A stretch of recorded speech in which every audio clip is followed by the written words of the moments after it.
In this video, I'm going to show you how to set up an audio hardware device like an audio interface or a USB microphone in Logic's preferences.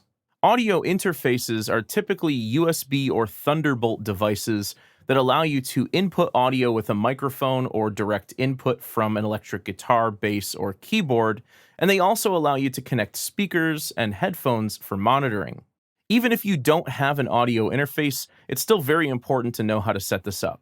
To do this, go up to Logic Pro, Preferences, and then go to Audio. Here under the Devices tab, make sure that Core Audio is enabled, and most likely Logic will automatically set up your audio interface as your output and input device. Here you can see it's already selected my Focusrite Scarlett 18i20 as both the input and output device. Now, if you don't have an audio interface and you just want to listen through your laptop speakers, your computer speakers, or headphones, just make sure that System Setting is selected, or Built-in Output will also work.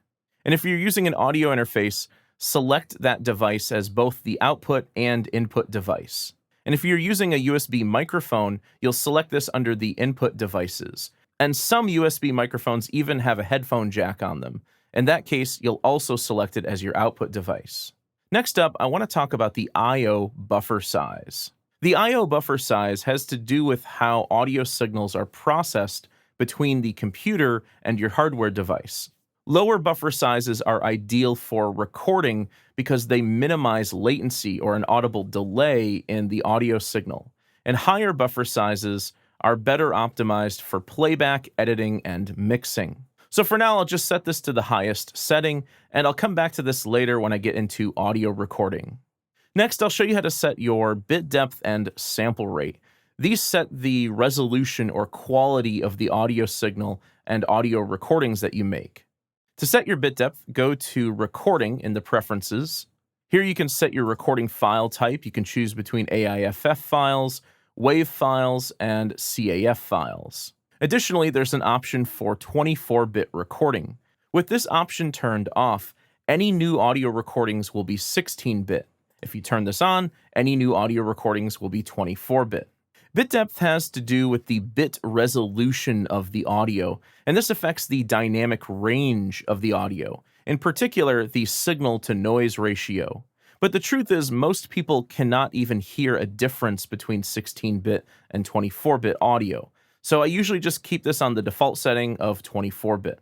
To access your sample rate options, these are in the project settings. To access these, go up to File, Project Settings, and then go to Audio.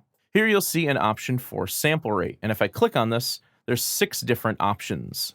Sample rate controls the frequency range of the audio. A higher sample rate results in better sounding and clearer sounding high frequencies, especially when making audio recordings and mixing.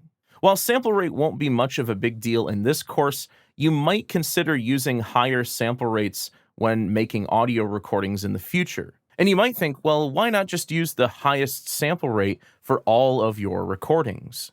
Well, the higher sample rate and bit depth you choose, the larger your recorded audio files will be. So using very high sample rates can easily eat up extra storage on your Mac. Sample rates in particular also affect the system resources of your computer.